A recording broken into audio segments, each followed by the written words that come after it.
Oke, jadi pertemuan kali ini kita akan bahas tentang hukum Newton. Pada pertemuan sebelumnya kalian sudah kenalan sama yang namanya kinematika, pokoknya mekanika secara keseluruhan. Dan yang pertama yang kita bahas itu adalah kinematika, yang saya bilang ini hanya mempelajari tentang gerak tanpa memperhatikan apa yang menyebabkan benda tersebut bergerak. Mekanika itu terbagi dua. Yang pertama adalah kinematika, yaitu gerak saja tanpa melihat kenapa dia bergerak. Terus yang kedua adalah dinamika. Dinamika ini yang selain melihat dia bergerak juga melihatkan apa yang menyebabkan benda tersebut bergerak. Sebenarnya materinya adalah namanya materi dinamika, namun dalam dinamika itu yang paling sering kita bahas adalah tentang hukum Newton. Jadi hukum Newton ini dia membahas tentang gaya yang menyebabkan benda tersebut bergerak. Mungkin kalian sudah sering ya mendengar hukum Newton itu karena sepertinya hukum Newton ini yang paling sering dibahas dulu waktu SMA. Jadi kalian mungkin kenal ada hukum 1 Newton, ada hukum kedua Newton, dan ada hukum ketiga Newton. Itu yang akan kita bahas hari ini selain gerak melingkar. Untuk untuk hukum Newton kita masuk ya ke slide-nya. Tunggu, ini kenapa ini?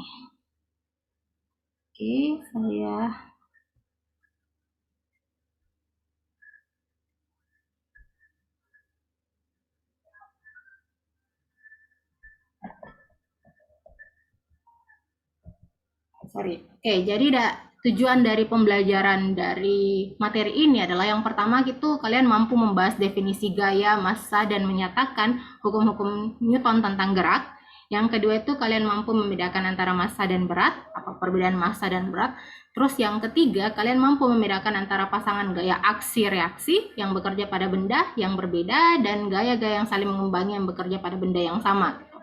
Terus yang terakhir, yang keempat itu kalian mampu menerapkan hukum-hukum Newton dengan cara yang sistematik untuk memecahkan soal-soal mekanika. Untuk pengantar, beberapa pekan lalu kita sudah belajar tentang gambar diagram bebas. Jadi yang kita pelajari dulu yang menggambarkan kayak vektor-vektor di suatu benda itu yang namanya diagram bebas. Misalnya ada vektor ke arah sini atau ada gaya ke arah sini, ke sini, dan ke sini. Itu yang kita maksud dengan diagram bebas ya. Jadi diagram bebas ini kita gunakan dalam analisis dalam dinamika, di mana dalam diagram bebas kita akan melihat bagaimana dia gerak itu terjadi dan apa yang menyebabkan terjadinya gerak tersebut. Ini kenapa ya penteknya. Dari analisis dinamika ini, untuk mengetahui bagaimana gambar diagram bebasnya, kalian harus tahu bagaimana ketiga hukum Newton itu memberikan pengaruh terhadap gerak dan penyebab benda tersebut bergerak. Itu untuk pengantar. Untuk bagian pertama kita akan belajar tentang hukum 1 Newton. Jadi di hukum 1 Newton itu dia menyatakan seperti ini. Jika gaya bekerja pada suatu benda sama dengan 0, jika gaya yang bekerja pada satu bendanya itu sama dengan 0 atau gaya-gayanya seimbang, ingat kalau benda kita nyatakan dengan seimbang berarti bendanya itu diam, atau bisa kita bilang bahwa ada gaya yang bekerja pada benda tersebut tapi resultan gayanya itu sama dengan 0. Jika gaya bekerja pada suatu benda sama dengan 0 atau gaya-gayanya seimbang, maka benda yang semula diam akan terus diam. Jadi kalau dia semulanya diam, dia akan terus diam, dan atau benda yang semula bergerak, dia akan terus bergerak dengan kecepatan tetap pada satu lintasan lurus. Ini kita bahas gerak lurus ya, kita belum masuk ke gerak melingkar. Jadi di hukum 1 Newton itu kita membahas tentang suatu benda yang diam atau benda yang bergerak, yang semula bergerak, tapi dia akan terus bergerak jika tidak ada gaya yang bekerja pada benda tersebut dengan kecepatan tetap pada satu lintasan lurus. Jadi kecepatannya tetap. Jadi kalau dari awal dia bergerak dengan kecepatan 20 meter per second, maka kalau tidak ada gaya yang diberikan selama benda tersebut bergerak, maka benda tersebut akan terus bergerak dengan gaya dengan kecepatan yang sama 20 meter per second. Jadi tidak ada perubahan gaya, dia tidak akan berhenti, dia tidak akan bertambah kecepatannya, tapi dia akan terus bergerak dengan kecepatan yang sama. Jadi intinya benda yang diam itu akan tetap diam kalau kita tidak memberikan gaya pada benda tersebut, dan dia akan terus bergerak dengan kecepatan yang sama jika tidak diberikan gaya juga. Jadi misalnya ada buku yang kalian taruh di meja, bukunya itu akan tetap di posisi yang sama kalau kalian tidak memindahkannya atau tidak ada yang mendorong atau menggeser mejanya gitu.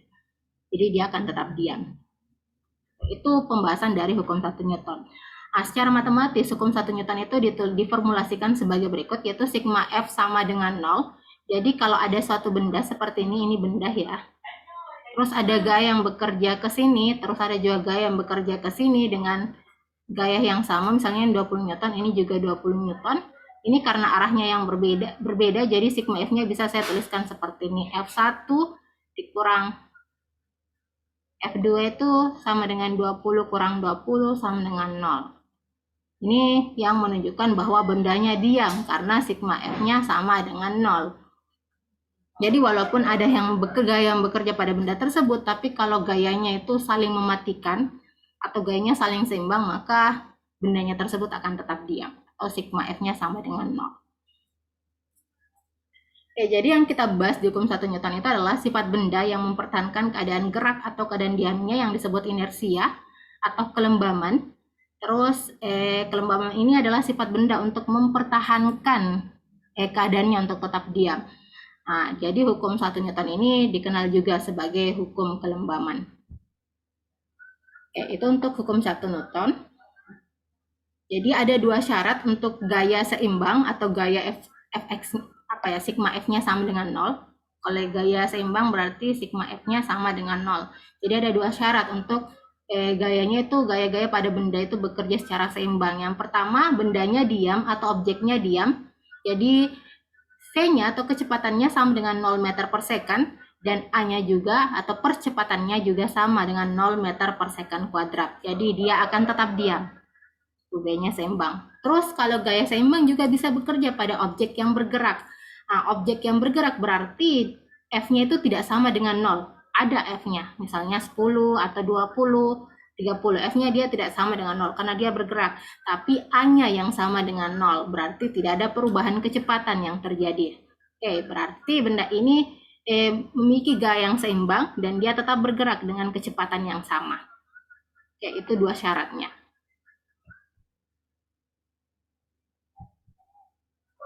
Oke, selanjutnya ini ilustrasi ya bagaimana hukum 1 Newton atau benda mempertahankan mempertahankan keadaannya.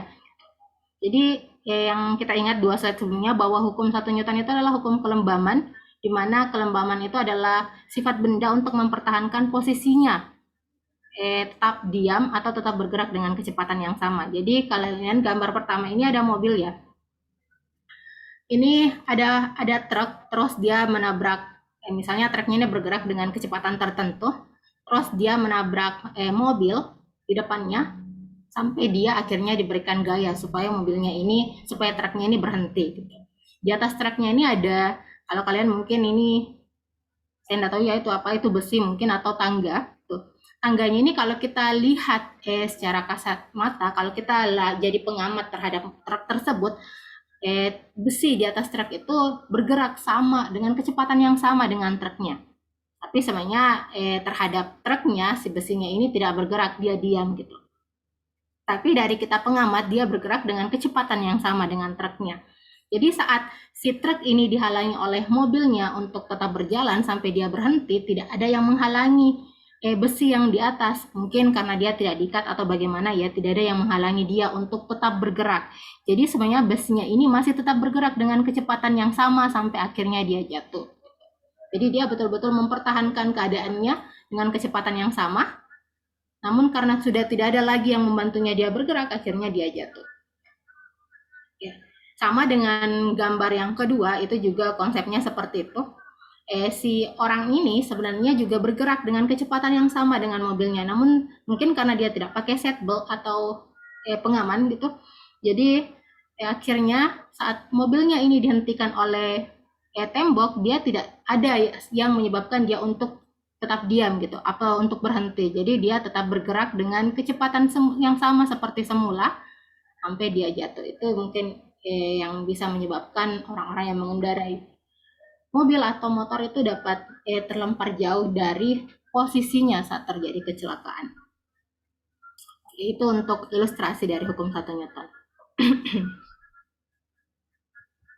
Oke, ini juga konsep inersia dari Galileo tentang apa ya? Tentang sorry. Ini.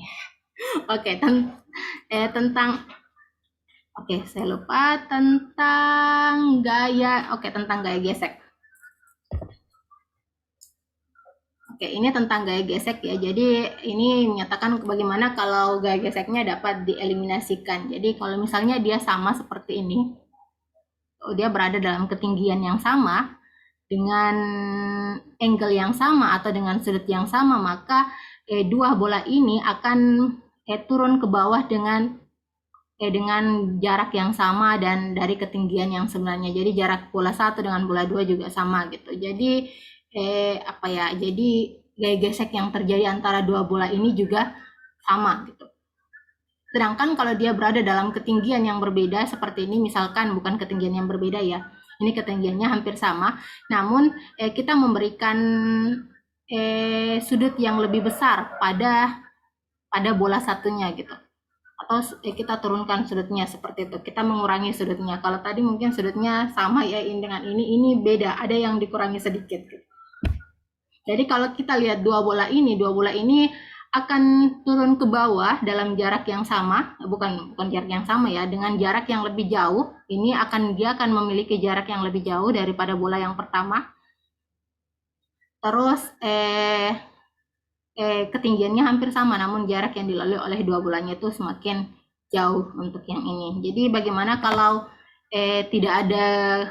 kalau sudutnya yang tadi dikurangi lagi sampai tidak terbentuk sudut dengan garis horizontal atau sumbu X-nya, maka si bola yang satu yang ini dia akan bergerak terus tanpa pernah berhenti gitu. Jadi kalau tidak ada gaya gesek yang menghalangi si bolanya, dia akan terus bergerak atau bergelinding terus ke arah sana tanpa pernah berhenti kalau tidak ada gaya gesek yang menghalanginya.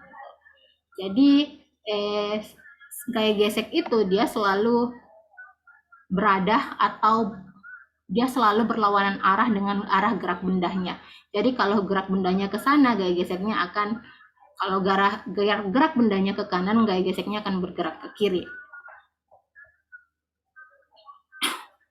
Ini ada satu kasus. Jadi kalian membayangkan sebuah tempat di alam semesta yang jauh dari semua pengaruh gravitasi dan gesekan. Jadi ini artinya orang ini ada di suatu tempat di alam semesta yang tidak ada pengaruh gravitasinya, tidak ada gravitasi dan tidak ada gesekan yang terjadi.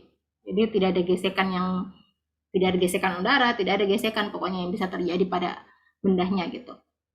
Jadi misalkan kalian semua mengunjungi tempat itu, anggap saja ya kalian mengunjunginya dan melempar batu, apa kira-kira yang akan terjadi pada batunya? Ada yang tahu apakah dia akan berhenti atau dia akan terus bergerak dalam arah yang sama dengan kecepatan konstan? Jadi ada dua pilihan di sini. Kira-kira kalau sebuah batu dilemparkan di suatu daerah yang tidak memiliki pengaruh gravitasi dan tidak memiliki gesekan, apa yang terjadi pada batu tersebut? Ada yang tahu? Kira-kira batunya akan berhenti suatu saat atau akan terus bergerak? Ibu, terus bergerak. Batunya akan terus bergerak dalam arah yang sama dengan kecepatan yang konstan. Ya, itu betul sekali ya. Jadi kalau tidak ada pengaruh gravitasi, tidak ada pengaruh gesekan, dan tidak ada gaya yang diberikan pada batu tersebut, maka batunya akan terus bergerak dalam arah yang sama dengan kecepatan konstan. Dia tidak akan pernah berhenti. Oke, kita masuk ke bagian kedua. Bagian kedua ini adalah hukum 2 Newton. Kalau di hukum 1 Newton tadi kita belajar tentang inersia atau kelembaman, di hukum ke-2 Newton kita belajar tentang gerak bendanya dan percepatan. Jadi hukum 2 Newton itu berbunyi seperti ini. Percepatan yang dihasilkan oleh resultan gaya yang bekerja pada suatu benda berbanding lurus dengan resultan gayanya dan berbanding terbalik dengan massa benda tersebut. Jadi percepatan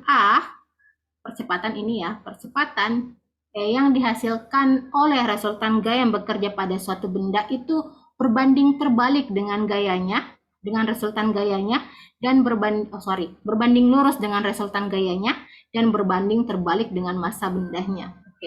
Mungkin ada yang tidak tahu arti dari berbanding lurus dan berbanding terbalik ya.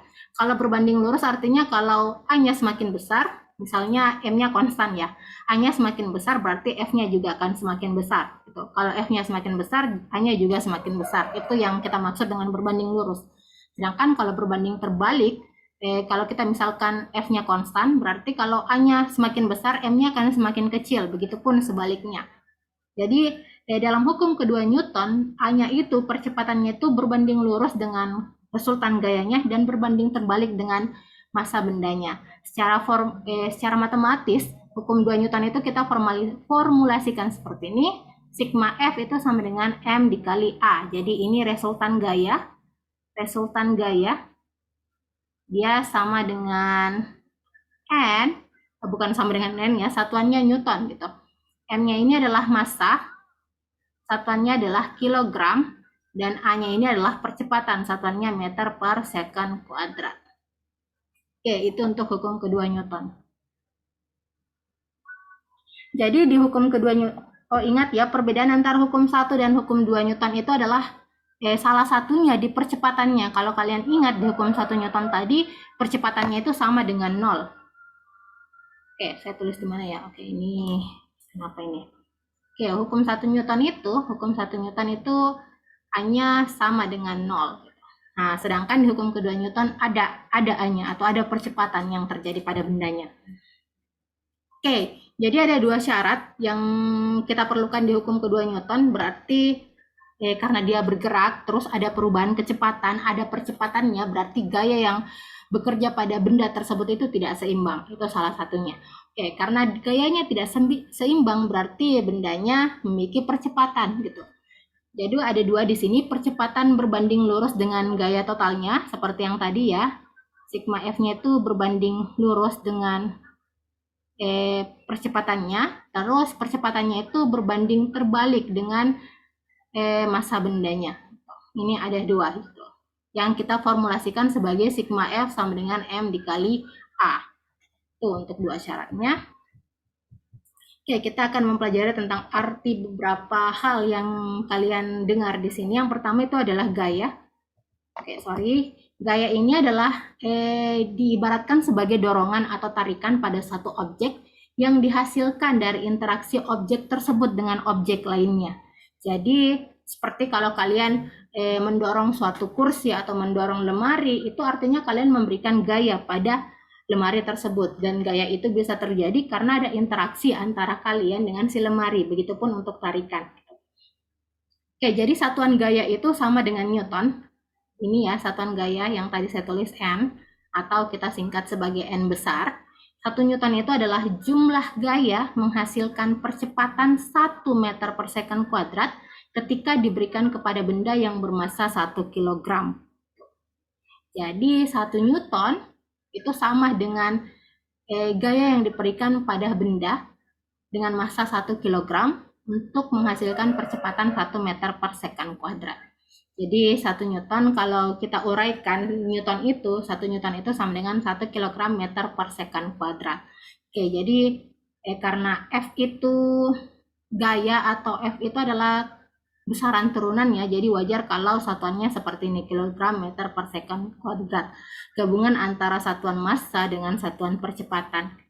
Kenapa disingkat jadi Newton? Karena Newton yang menemukan dia yang menemukan persamaan ini, jadi namanya diabadikan dalam satuannya. Oke, itu untuk arti gaya.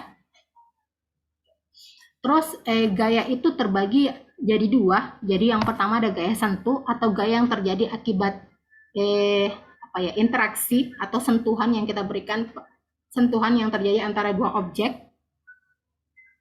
Dan yang kedua itu gaya tak sentuh. Oke, kalau gaya sentuh itu ada gaya normal, gaya gesek, tegangan tali, dan gaya pegas. Ini yang akan kita bahas dalam materi ini, atau materi gerak atau dinamika gitu. Sedangkan gaya tak sentuh itu adalah gaya kolom dan gaya gravitasi. Oke. Untuk gaya kolom dan gaya gravitasi tidak akan kita bahas pada materi dinamika ini karena sebenarnya mereka bukan bagian dari dinamika. Jadi gaya kolom biasanya kita pelajari di listrik, terus gaya gravitasi itu lebih jauh di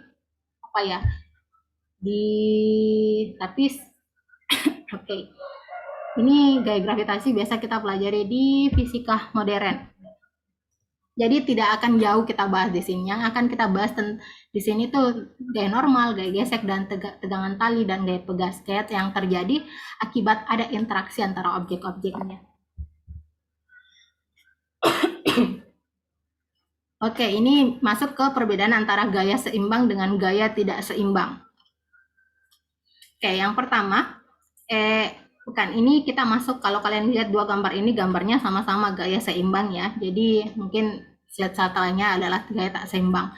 Jadi untuk gaya seimbang itu adalah gaya yang terjadi antara benda, ada gaya yang terjadi pada bendanya, tapi resultan gaya atau gaya total yang terjadi pada benda tersebut itu sama dengan 0. Oke. Yang pertama ini, contoh yang pertama ini adalah gaya yang terjadi pada buku yang diam gitu.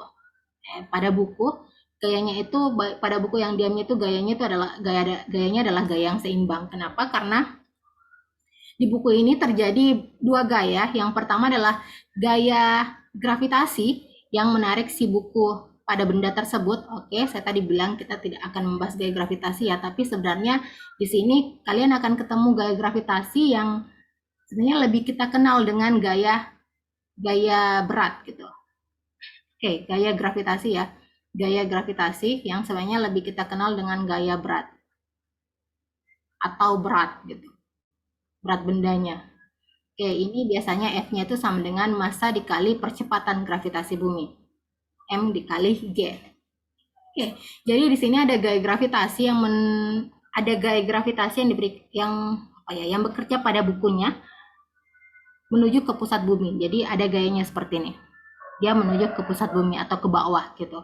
Terus ada gaya normal juga, gaya normal yang dari bukunya, dari tabel di sini, dari tabel ini terhadap bukunya. Jadi ada gaya yang bekerja dari mejanya, misalnya ini bukunya di atas meja ya, dari meja ini terhadap bukunya ini.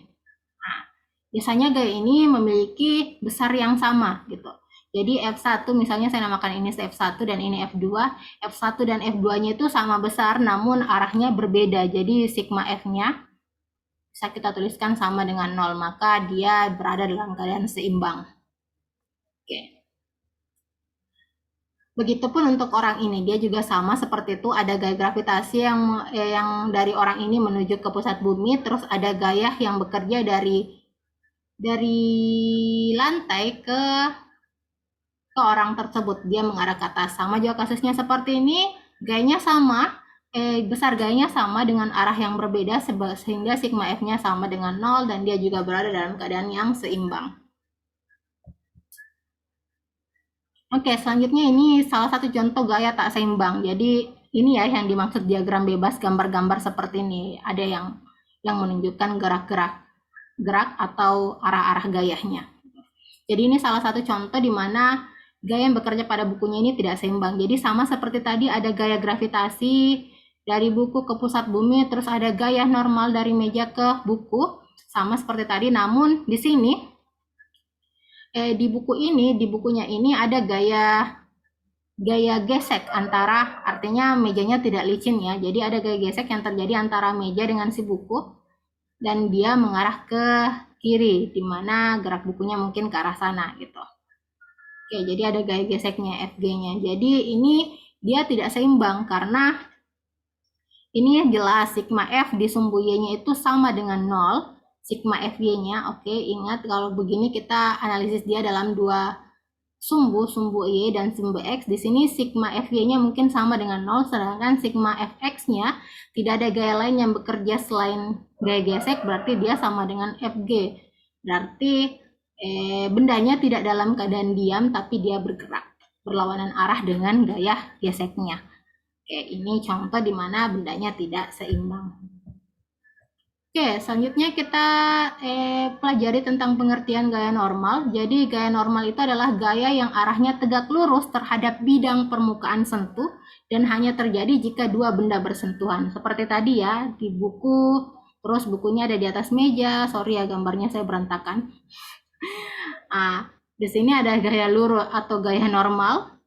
Gaya normal atau biasanya kita lambangkan N, dia tuh gaya normalnya, dia tegak lurus terhadap bidang permukaan sentuh. Jadi ini ada sentuhan antara buku dan meja. Jadi karena ada sentuhan yang terjadi, maka ada gaya normal yang bekerja pada benda tersebut yang arahnya itu tegak lurus terhadap bidang permukaan sentuhnya atau terhadap mejanya. Jadi dia tegak lurus. Ini tentang gaya normal. Oh ini gambarnya ya, sorry.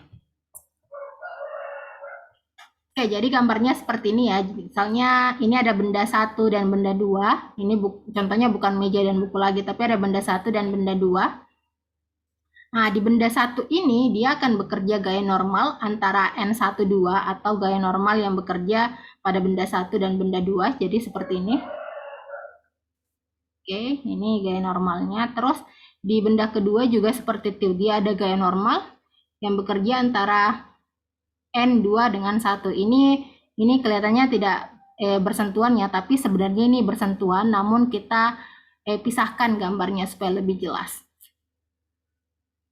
Oke, itu untuk gaya normal. Oke, itu untuk bidang horizontal. Bagaimana? Izin bertanya, Ibu. Silahkan. Itu yang benda 2, Bu. Kenapa gaya normalnya mengarah ke bawah, Bu?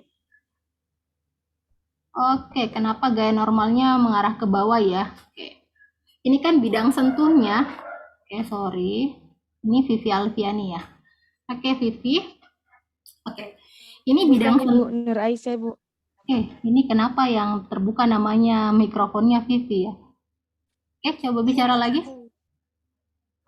Aisyah. Oke, Nur Iya, Ibu. Oke, sorry Nur Aisyah. Oke, jadi ini gaya normal itu adalah gaya-gaya yang arahnya tegak lurus terhadap bidang permukaan sentuh dan hanya terjadi jika dua benda bersentuhan. Oke, jadi ini gayanya itu tegak lurus terhadap bidang permukaan sentuhnya. Oke. Kalau benda 1, ini benda 1 ya. Benda 1, dia bersentuhan dengan benda 2, berarti bidang permukaan sentuhnya itu adalah yang benda 2 ini. Oke, makanya dia arahnya ke atas ya. Kalau benda 2, dia bidang sentuhnya ya yang benda 1 ini. Tuh, maka arahnya dia tegak lurus ke bawah seperti itu. Jadi sebenarnya kalau kita gambarkan diagramnya, benda 1, gaya normal antara benda 1 dan benda 2 itu akhirnya akan saling mematikan nantinya. Jadi dia akan, kalau ini bendanya diam dan tidak ada gaya gesek, sigma F-nya itu akan sama saja dengan 0. Kalau dia bendanya diam dan tidak ada gaya gesek yang bekerja. Jadi kita lihat dari bidang permukaan sentuhnya. Gaya normal itu bisa terjadi kalau bendanya bersentuhan ya, itu yang perlu kita ingat. Oke, Berarti kalau bendanya tidak bersentuhan, Ibu, berarti otomatis gaya normalnya itu tetap ke atas, Ibu. Oke, kalau bendanya tidak bersentuhan, satu saja bendanya melayang seperti ini di udara, ya berarti tidak ada gaya normal yang bekerja. Kecuali kalau bendanya bersentuhan dengan suatu bidang, misalnya lantai atau tanah, itu berarti ada gaya normalnya yang bekerja antara dari lantai terhadap bendanya. Ini gaya normalnya. Tapi kalau dia melayang, dia tidak bersentuhan dengan apapun, berarti tidak ada gaya normalnya. Ya, Ibu, makasih, Bu. Iya, terima kasih Aisyah.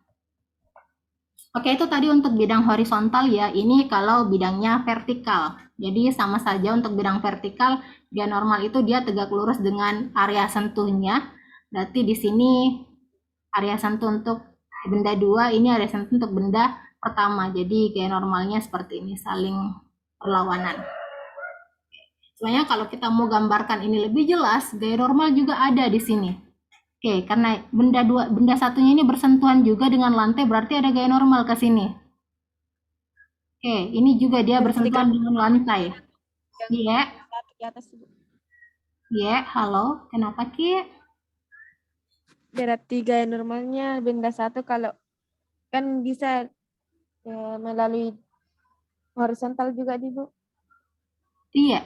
Itu tadi horizontal kan yang tadi karena dia bersusun 2 seperti ini, benda 1, benda 2. Tuh. Jadi dia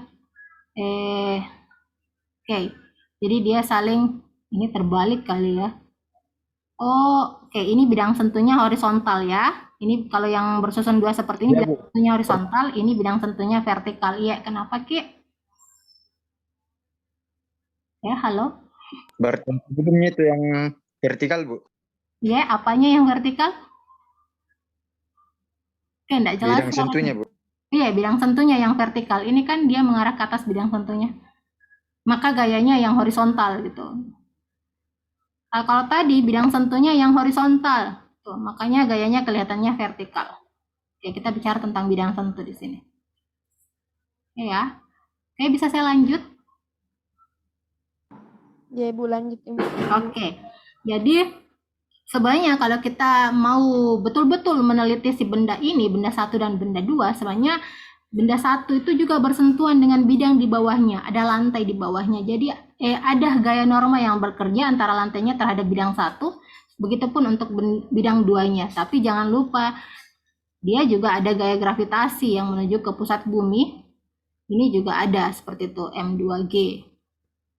Jadi tetap bendanya dalam keadaan setimbang, kecuali kalau bendanya bergerak dan bidangnya licin atau tidak ada gaya, atau ada gaya geseknya gitu.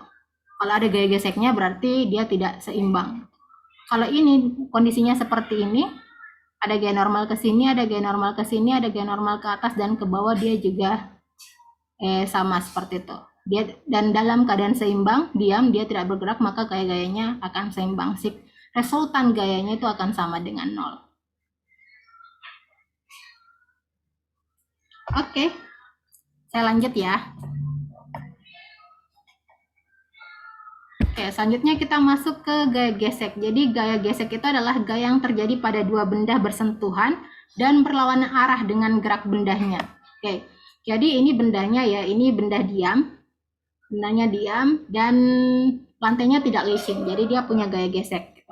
Ini bendanya diam, berarti ada gaya normal ke atas dari lantai ke bendanya, terus ada gaya berat atau gaya gravitasi dari bendanya ke pusat bumi. Bendanya diam, lantainya tidak licin, berarti ada gaya geseknya, terus dia diberikan gaya F, ditarik seperti ini. Ingat, gaya gesek itu dia terjadi pada dua benda bersentuhan. Ini bendanya bersentuhan dengan lantainya, terus dia berlawanan arah dengan gerak bendanya. Gerak bendanya ditarik ke sana, berarti gaya geseknya itu berlawanan dengan gerak bendanya seperti ini. Ini bendanya diam. Ini gambar diagram bebas untuk benda yang diam, kalau lantainya memiliki gaya gesek. Oke, selanjutnya untuk benda bergerak. Oke, tunggu sebentar ya.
Oke, sorry. Itu tadi untuk benda diam ya. Selanjutnya untuk benda bergerak, ini gambar diagram bebasnya.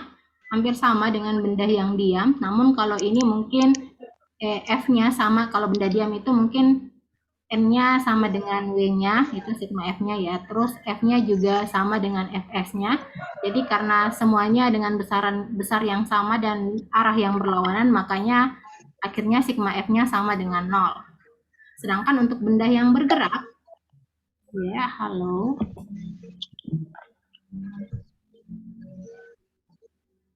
Oke, Isan, kenapa Isan? Ada pertanyaan?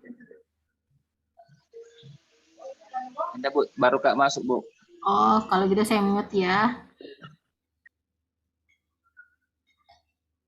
Oke, untuk benda bergerak, gambar diagramnya mungkin sama dengan benda yang diam ya. Namun perbedaannya kalau dia bergerak ke atas, dia mungkin N-nya tidak sama dengan W-nya, tapi kalau dalam konsep ini sepertinya bendanya bergerak ke arah horizontal atau ke sini. Ini gerak bendanya seperti ini, dia ditarik, berarti sigma F-nya itu dia tidak sama dengan sigma dengan gaya gesek kinetiknya.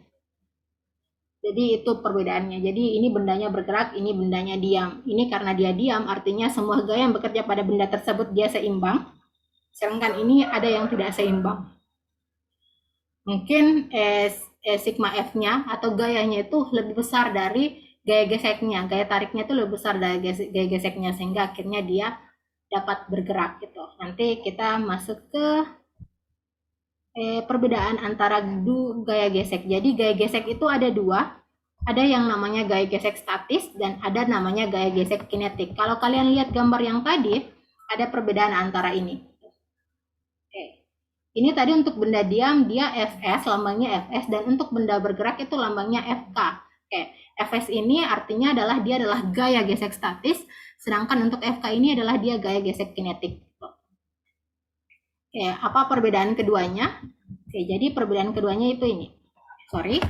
Jadi gaya gesek statis itu adalah gaya gesekan antara dua permukaan yang saling diam satu sama lain. Jadi kalau permukaannya diam tadi, bidang yang ditempatinya diam, bendanya juga diam, itu gaya yang bekerja pada benda tersebut. Gaya gesek yang bekerja pada benda tersebut itu namanya gaya gesek statis. Atau mu S-nya itu sama dengan Fs dikali N. Atau kalau saya mau balik, Fs-nya itu atau gaya geseknya itu sama dengan mu S kali gaya normalnya. Oke, ada yang tanya mu S-nya itu apa? Mu S-nya itu adalah koefisien gesek bendanya gitu. Jadi koefisien gesek statis dari si bendanya. Jadi biasanya di soal atau di pertanyaannya itu diberikan berapa koefisien geseknya. Oke, selanjutnya itu ingat gaya gesek statis untuk benda yang diam. Sedangkan untuk gaya gesek kinetis itu gaya yang bekerja antara dua permukaan yang saling bergerak relatif. Jadi bisa kita simpulkanlah bahwa gaya gesek kinetik itu bekerja pada benda yang bergerak. Jadi kalau mu S tadi Fs per N, kalau mu K dia Fk per N, atau kita bisa tuliskan seperti ini, Kn. Jadi mu Kn itu adalah koefisien gesek kinetik bendanya. Itu juga biasa diberikan di soalnya. Oke, ini misalnya gambarnya seperti ini ya, ada bendanya seperti ini, terus bidang yang dia tempati itu tidak licin. Ini misalnya kalau di zoom di sini kelihatanlah serat-seratnya, ada gaya geseknya lah. Jadi yang pertama, mu S itu selalu lebih besar dari mu K. Oke, jadi koefisien gesek statis itu lebih besar dari koefisien gesek kinetiknya. Makanya biasanya koefisien gesek statis itu mempertahankan bendanya untuk tidak bergerak. Sedangkan untuk B-nya, yang bagian kedua yang perlu kita ketahui dalam gaya gesek itu Fs-nya disesuaikan dengan kondisi bendanya. Jadi Fs-nya itu sesuai, atau gaya geseknya itu bisa kita sesuaikan dengan berapa koefisien gesek statisnya atau berapa koefisien gesek, Fs ya. Jadi Fs-nya itu gaya gesek statisnya disesuaikan dengan kondisi bidangnya gitu. Jadi disesuaikan dengan berapa koefisien gesek statisnya yang diberikan dari bendanya untuk gaya gesek. Ini juga beberapa ya tentang gaya gesek.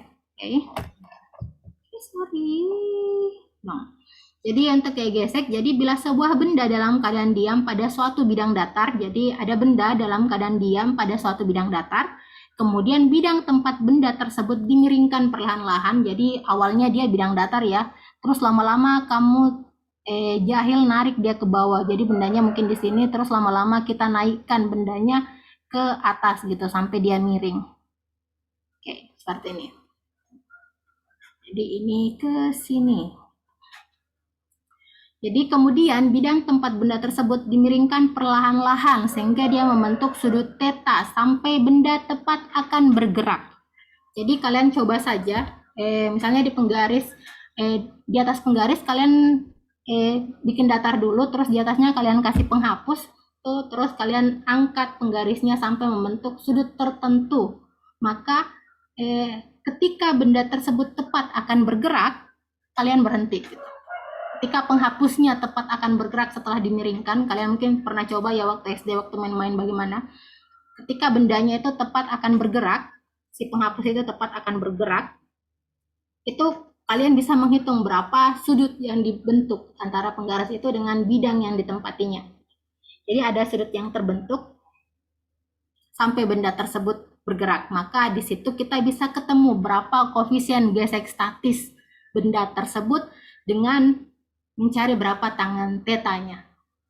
Jadi tangen tetanya itu tangen teta yang maksudnya tetanya itu adalah sudut yang terbentuk ya tepat sebelum benda ini bergerak. Jadi kalau dia sudah si penghapus itu sudah mulai mau bergerak, silakan berhenti, hitung sudutnya berapa untuk mendapatkan koefisien statisnya berapa.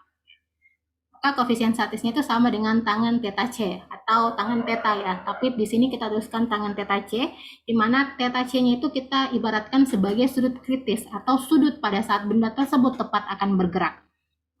Begitu cara untuk memperoleh berapa koefisien gesek statisnya.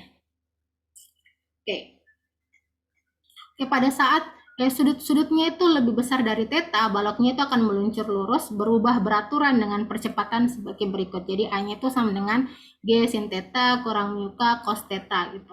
Theta adalah sudut kemiringan bidangnya, terus dari situ kalian bisa ketemu mu K-nya berapa.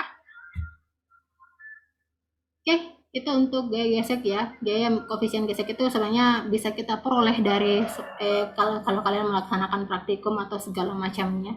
Itu kalian bisa peroleh berapa koefisien geseknya. Namun biasanya itu sudah kelihatan di soalnya. Misalnya ini soalnya ada benda bergerak dengan begini, koefisien geseknya adalah sekian. Itu biasanya sudah disebutkan. Oke, selanjutnya ada gaya gravitasi.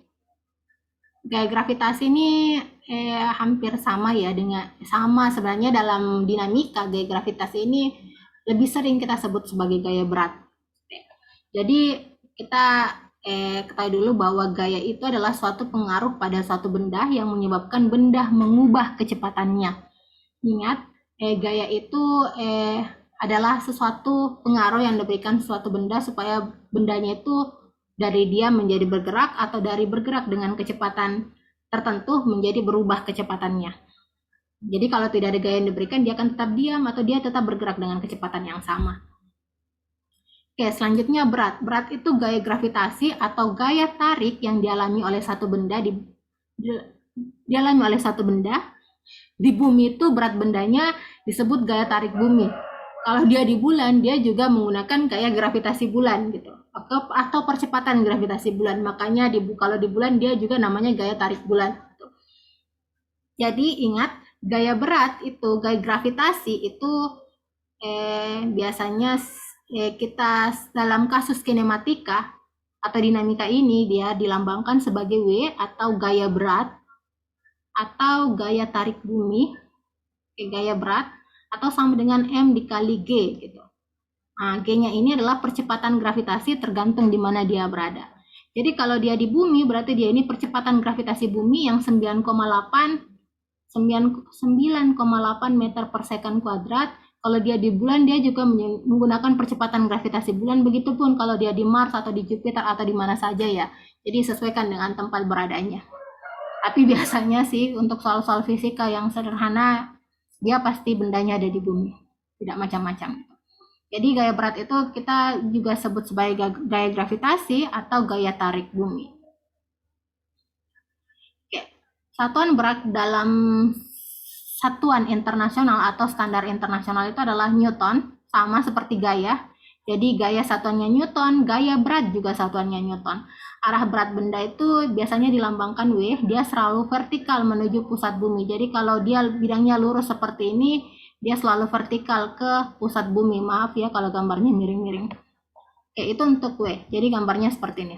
Jadi kalau dia di bidang datar seperti ini, gaya beratnya selalu menuju ke pusat bumi lurus. Bagipun kalau dia bidang miring seperti ini, gayanya tetap lurus ke pusat bumi. Untuk gaya gravitasi. Oke, selanjutnya kita mau ketahui bedanya massa dengan berat apa gitu. Kalian biasanya kalau mengisi formulir atau apa saja ada yang ditanyakan di situ tinggi kalian berapa dan beratnya berapa gitu. Selama ini kalian mungkin mengisi kalau kalian beratnya Kalau kalian misalnya menimbang ya, menimbang pakai timbangan, kalian ketemu di timbangannya itu ukuran berat kalian 50 kg, maka kalau ukuran dari hasil timbangannya itu adalah 50 kg, maka biasanya kalau kalian mengisi formulir yang menanyakan tentang berat, yang di situ ya 50 kg. Ini sebenarnya sudah menjadi kesalahan yang dilasimkan ya. Jadi sebenarnya kalau kita melihat secara secara fisikanya, mungkin secara umumnya ya tidak ada salahnya gitu. Yang punya formulir pun maksudnya juga sedemikian, 50 kg yang mau kalian isikan. Tapi sebenarnya secara fisika ini hal yang salah gitu. Jadi kalau dia menanyakan berat, otomatis yang ditanyakan itu adalah gaya tarik buminya. Gaya tarik. Dan kalian ingat lagi, gaya tarik itu rumusnya massa dikali percepatan gravitasi bumi. Ini kalau berat.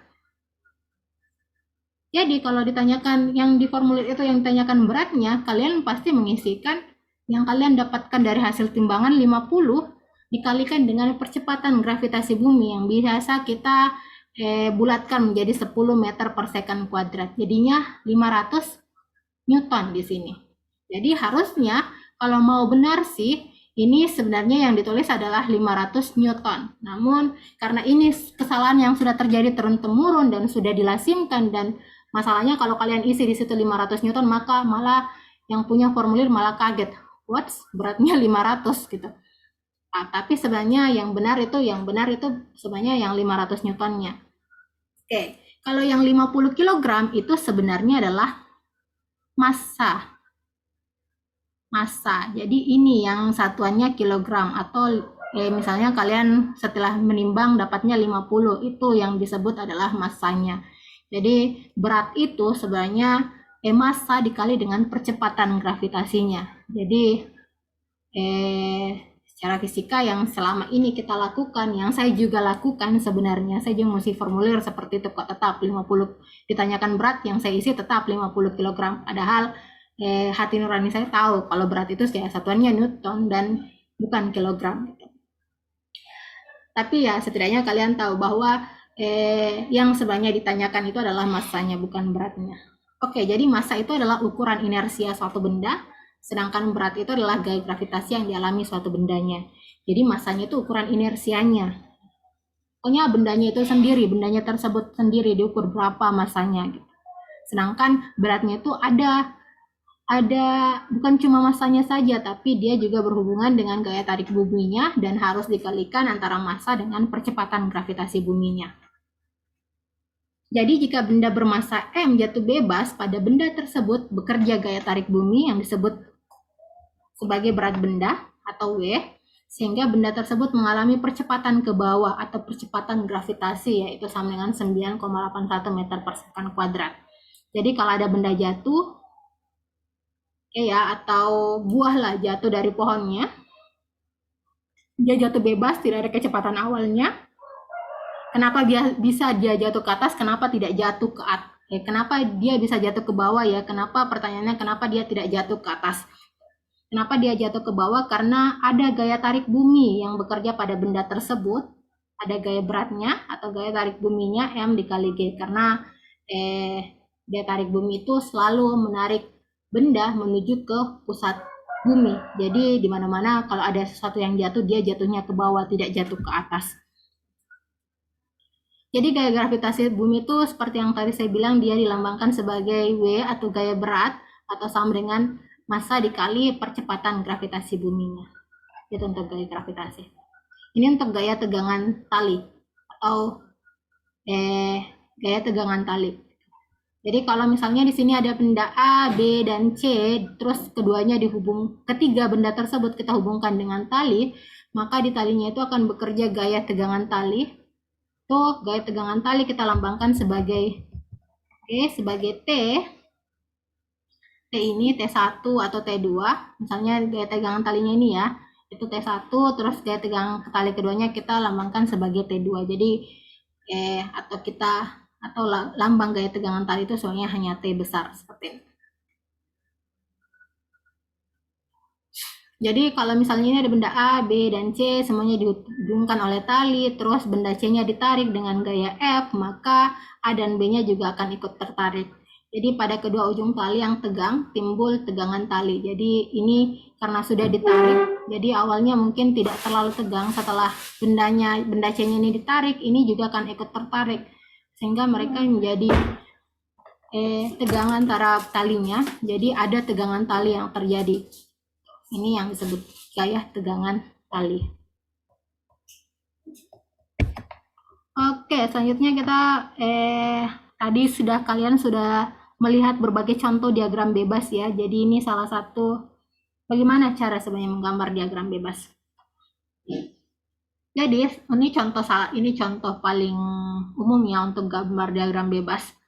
Jadi ini diagram bebas. Diagram bebasnya ini bukan mungkin ya, dia tidak melayang seperti ini ya, karena ada gaya normal. Jadi dia tidak melayang seperti ini. Ini ada bidang yang ditempati bendanya. Oke. Jadi karena bedanya ini bersentuhan dengan suatu bidang lain, berarti ada gaya normal yang bekerja yang searah dengan bidang sentuh, yang tegak lurus dengan bidang sentuhnya. Terus ada gaya gravitasi atau gaya beratnya, atau sama dengan M dikali G. Terus ada gaya gesek, ini gaya normal. Ini gaya gesek. Terus ada gaya yang diberikan pada benda tersebut, atau gaya tarik atau gaya apanya. Ini salah satu contoh diagram bebas yang sederhana.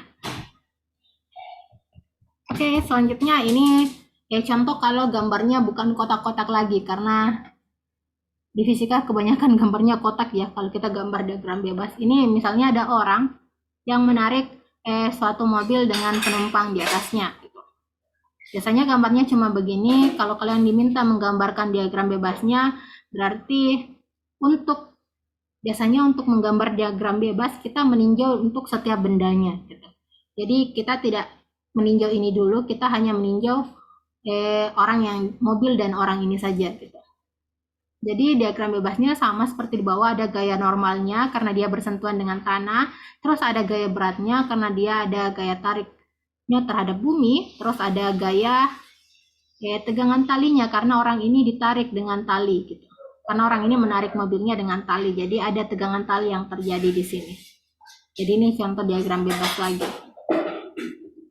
Oke, itu tadi pembahasan tentang hukum kedua dan berbagai istilah-istilah yang kita gunakan dalam hukum 2 Newton. Selanjutnya kita masuk ke bagian keempat atau hukum ketiga Newton. Kalau hukum pertama tadi itu bicara tentang kelembaman atau inersia, di mana suatu benda akan mempertahankan posisinya tetap diam jika tidak ada gaya yang diberikan kepadanya, dan dia akan tetap bergerak dengan kecepatan yang sama jika tidak ada juga gaya yang bekerja pada benda tersebut atau gaya-gayanya seimbang. Di hukum kedua Newton tadi kita belajar tentang benda yang bergerak, jadi ada percepatan yang terjadi pada bendanya, di mana sigma F-nya itu sama dengan M dikali percepatan. Di hukum ketiga Newton ini kita belajar tentang aksi reaksi. Oke, di mana jika benda pertama mengerjakan gaya pada benda kedua, maka benda kedua itu akan mengerjakan gaya pada benda pertama yang besarnya sama tetapi arahnya berlawanan. Oke, jadi kalau kita memberikan gaya pada suatu benda, benda tersebut juga memberikan gaya yang sama kepada kita, tapi arahnya yang berlawanan. Makanya kalau kalian meninju tembok, itu walaupun temboknya diam, kalian akan tetap merasakan sakit gitu. Kenapa sakit? Karena kalian juga memberikan sakit kepada temboknya. Jadi kalian pukul temboknya itu kalian memberikan gaya kepada temboknya akan membalas kepada kalian dengan gaya yang sama, dengan arah yang berlawanan. Makanya kalian akan merasakan sakit di tangannya ya. Karena itu gaya reaksi yang diberikan tembok terhadap kalian. Itu salah satu contoh nyatanya ya. Sama kalau kalian menabrak apa gitu, menabrak meja, kakinya tiba-tiba jadi lebam, tidak tahu apa penyebabnya, itu pasti kalian sudah menabrak sesuatu gitu. Oke, jadi hukum Newton itu dia menerangkan tentang bagaimana jika kita memberikan gaya pada suatu benda, maka bendanya akan memberikan gaya yang sama dengan arah yang berlawanan. Jadi F aksi itu besarnya sama, arahnya berlawanan. Ingat, tanda negatif pada gerak atau pelajaran mekanika di fisika itu menandakan bahwa gerakan bukan menandakan besar kecilnya ya. Bukan menandakan bahwa si minus ini lebih kecil daripada yang bernilai positif, bukan, tapi dia hanya menandakan arah gerak bendanya tersebut. Jadi dengan seperti ini F aksinya itu sama dengan F reaksinya, namun dengan arah yang berlawanan. Tunggu sebentar ya.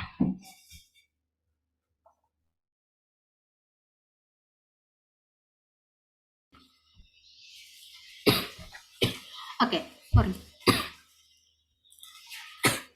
Oke, jadi seperti ini. Ini ada bendanya memberikan gaya, bendanya M, dia memberikan gaya kepada lantai. Dia memberikan gaya yang disebut sebagai F aksi, maka lantainya akan membalas dengan gaya yang disebut F reaksi. F aksi dan F reaksinya sama besar, namun arahnya berlawanan. Kalau F aksinya dia mengarah ke bawah, F reaksinya mengarah ke atas. Sama ya, kalau dia misalnya memberikan F aksi mengarah ke kanan, maka F reaksinya akan memberikan gaya yang sama mengarah ke kiri. Yes. Seperti ini. Ini ada orang yang dengan kotak, jadi orangnya ini mendorong, ada orang dengan kotak pada suatu bidang atau lantai, jadi orangnya memberikan gaya pada kotaknya. Jadi ini ya, orangnya memberikan gaya pada kotaknya. Ini kenapa sih? Jadi gayanya ke sini, maka si kotaknya itu akan memberikan gaya yang sama kepada orang tersebut dengan arah yang berbeda.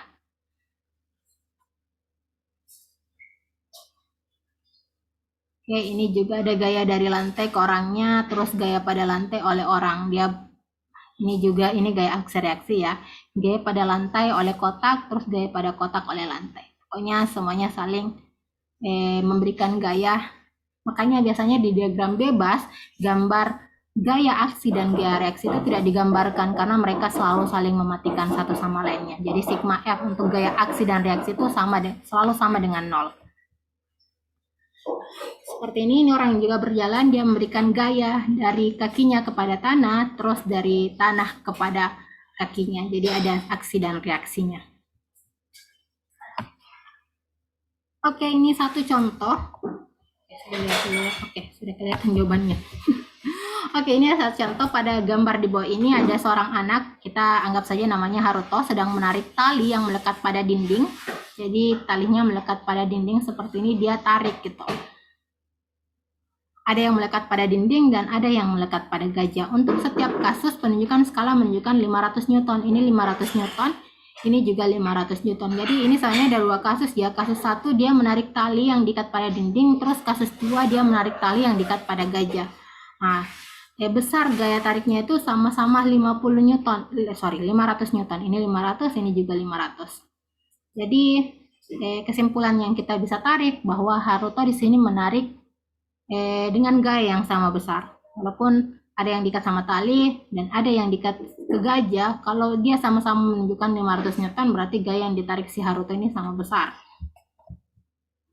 Untuk contoh kedua, sebuah balok diam di atas satu lantai licin, gesekannya diabaikan. Kalau dia lantai licin berarti tidak ada gesekan yang terjadi. Balok itu ditarik ke kanan oleh tali dengan gaya tegangan T. Gambarlah diagram bebasnya. Kalau kita diminta menggambar diagram bebas, silahkan kalian gambar ada balok di atas lantai yang licin, berarti tidak ada gaya geseknya. Ingat, kalau dia saling bersentuhan seperti ini berarti ada gaya normalnya, terus ada gaya beratnya. Terus dia ditarik oleh tali, berarti ada tegangan talinya. Ini gambar diagram bebasnya. Yang kedua, contoh yang ketiga seperti ini. Jadi ada dua balok, M1 dan M2, dia bersentuhan. Jadi ada seorang anak yang memberikan dorongan pada balok M1 ini dengan gaya P. Jadi ada anak lah di sini, anggap ada anak. Dia mendorong M1 dengan gaya P. Gambarlah diagram bebas benda untuk M1 dan M2. Kalau kita diminta menggambar diagram bebas benda untuk M1 dan M2, berarti ada dua diagram bebas yang akan kalian gambar, yaitu diagram bebas untuk benda M1 dan diagram bebas untuk benda M2. Jadi untuk benda M1 seperti ini, kita gambarkan diagram bebasnya, berarti ada P atau gaya dorong yang diberikan anak ke benda M1. Ingat, lagi-lagi karena dia bersentuhan dengan lantai, ada gaya normalnya dan ada gaya beratnya. Terus ada gaya normal dari benda 2 ke benda 1. Ini. Terus untuk diagram bebas benda M2-nya itu ada N, gaya normalnya, ada W-nya, terus ada gaya normal dari benda 1 ke benda 2. Ini diagram bebasnya. Di sini yang beda mungkin di sini tidak ada gaya P, karena si anak ini hanya mendorong benda M1-nya saja. Walaupun sebenarnya kalau si benda M1 didorong, benda M2-nya juga akan ikut terdorong. Namun P-nya sudah kita gunakan di diagram bebas untuk benda M1. Oke, ini contoh yang akan menjadi tugas kalian. Jadi nanti kalian bisa, nanti tugasnya ini akan saya upload ke Google Classroom, nanti kalian silahkan kerjakan. Jadi mungkin saya akan mengerjakan salah satu di antara keempat ini. Jadi berikut ini adalah diagram bebas untuk 4 keadaan. Jadi diketahui nilai resultan gaya untuk setiap keadaan. Kita ketahui ya nilai resultan gaya untuk setiap keadaannya, tetapi nilai beberapa gaya tidak diketahui. Jadi kita tahu resultan gaya berapa, ini ya, F-net-nya itu adalah resultan gayanya ini. Kita tahu berapa resultan gayanya, tapi kita tidak tahu, ada beberapa gaya yang kita tidak ketahui berapa nilainya. Jadi coba analisis benda berikut ini untuk setiap keadaan dan tentukan besar gaya yang tidak diketahui. Oke, kalian kira-kira dari 4 contoh ini kalian saya mengerjakan contoh keberapa? Oke. Kedua, Ibu. Yang ini? Kalau misalnya ini 1, 2, 3, 4. Kalian maunya saya Ketiga, Bu. Ketiga, Bu. Ketiga, Bu. Oke, ketiga ya. Yang paling ribet kelihatannya, sebenarnya sama saja sih. Oke, jadi yang ketiga, kita lihat yang ketiga. Ini bendanya, ini ada benda 3. Benda 3 ada gaya normalnya 300 Newton, terus ada gaya beratnya E, terus ada gaya ke kiri. Oke, ini ke kiri ya. Ini ada gaya ke kiri 80 Newton dan ada gaya ke kanannya yang sama dengan D. Jadi ada yang tidak diketahui D dan E-nya gitu. Resultan gayanya adalah 60 Newton ke arah kiri. Berarti disinilah resultan gayanya. Dia 60 Newton ke arah kiri. Oke, yang pertama kita cari mungkin gaya yang bekerja pada sigma Fy. Gaya apa saja yang bekerja di bidang vertikal atau sigma Fy-nya? Ada yang tahu? Newton, Bu. Ya, yang mana? Yang ini ya? Gaya normal, Bu. Ya, gaya normal. Kita pakai konsep yang biasa ya. Kalau dia ke atas dia positif, kalau dia ke bawah dia negatif. Kalau dia ke kanan dia positif, dan kalau dia ke kiri tuh dia negatif. Kayak gitu ya. Jadi yang pertama ada 300 Newton ya. Saya Iya, tulis Ibu. ini 300. Dia positif dengan berapa? Dengan E, Bu. Oke, E-nya negatif ya. Saya tulis begini. Oke, di sini dia tidak menunjukkan F-net untuk Y-nya itu tidak ada di sini. Tidak ada yang ke atas ataupun ke bawah. Berarti tidak ada up ataupun down. Kayak ini up ya. Atau down. Tidak ada. Gitu. Berarti bisa kita simpulkan bahwa resultan gaya di sigma Y-nya itu, bukan di sigma ya, di sumbu Y-nya itu sama dengan 0. Oke, jadi dari sini saya bisa tuliskan, saya pindahkan ke ruas, E-nya saya pindahkan ke ruas sebelah, jadi di sini E. Jadi bisa saya tuliskan E-nya sama dengan 300 Newton. Dapat di sini E-nya sama dengan 300 Newton. Oke, sekarang D-nya, ada yang tahu bagaimana D-nya? D-nya, Gaya ya. saya, Bu. Ya, oke, silakan. Kalau D-nya, Bu, 80 80-nya positif atau negatif? negatif, Ibu. Oke, berarti negatif 80 Ditambah D, ditambah D sama dengan berapa? 60, Bu. 60-nya positif atau negatif? Negatif. Iya, berarti negatif 60. Oke, jadi D-nya berapa? D-nya, Bu, min 20, Bu. Oke, min 60 tambah 80 ya. Bukan ya, positif ya D-nya, jadi Positif 20, Bu. Iya, 20 Newton. D-nya adalah 20 Newton. Oke, jadi cara kerjanya seperti itu. Ini juga berarti ada sumbu X dan sumbu Y-nya, terus ada ini juga sumbu X dan sumbu Y. Kalau ini dia cuma bekerja di sumbu Y saja.